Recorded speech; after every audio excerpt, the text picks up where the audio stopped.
I don't believe we can have enough parables in our life. So I thought today I'd read a parable.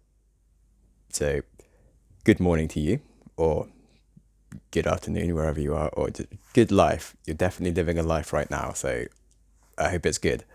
And maybe this helps. There was once a king who he got a new ring and he wanted to inscribe an important message on this ring to help in times of great adversity and to pass down the generations of this. He wanted a small piece of wisdom to be inscribed in this ring for all of his sons and daughters, hopefully, that would also rule, because of this was an equality based, I don't know the word for regal, whatever. This isn't important. The important thing was this message. But he went to his scribes and the great writers, and they couldn't come up with a very short, important message that would really be the useful thing that you need to hear in these times. And so he carried on searching for many years, and then one day, one of his servants came to him and said that he had a good message from some wise healer or something that had once told him this. And he asked if he could inscribe the message. And for some strange reason that works in the parable, the king said yes. He'll let this weird servant just inscribe this message on his most important ring. And so this happened. And a few years later, a foreign army, an army, doesn't matter, they came and they managed to take over the king's city, and they drove him out, and the king had to escape on horseback, and the army was following him, and he got to sort of this cliff, and he was very worried that he was about to die and that everything was ruined. And he gets out the ring and he finds the message, and it says, "This too shall pass." And in this moment, the king realizes that things pass and his great worries will end. If he's to die, then he's to die. If not, then things will get better. And luckily, somehow the people chasing him must have lost the scent or something and not quite able to find him. And so the men don't find him, and he manages to find the other people of his country and raises an army and goes back and takes back his main city, and everything is very glorious and brilliant.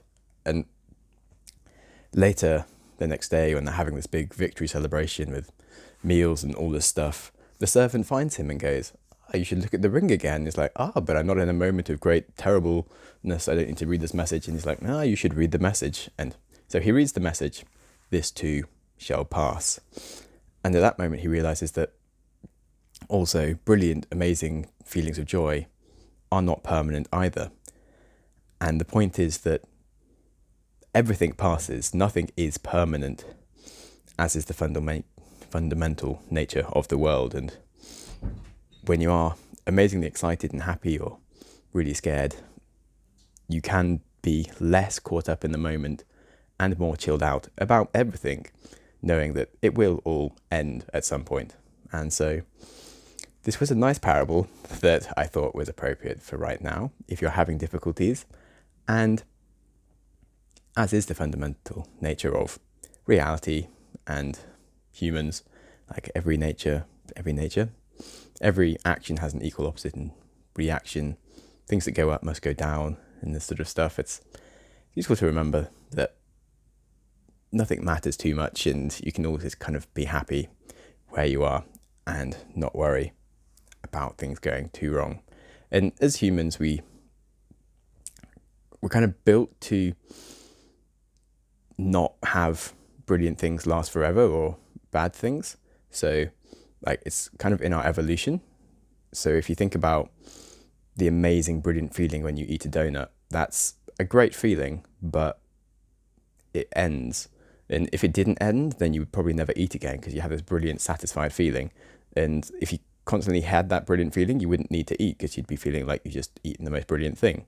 And I don't know, if you have sex and you're like, "Oh, I'm so satisfied and brilliantly happy," then that's great. But like, if you kept that feeling, you'd never have sex again, and you'd never have children, and it would be kind of pointless. So you need to have happiness leave you. And it's the same with pain. Like, it needs to show you that there's a problem, but then it leaves so you can carry on with your life. And it's just useful to remember that, I think. I probably didn't need to say all this because we've already had the parable. Anyway, keep it short.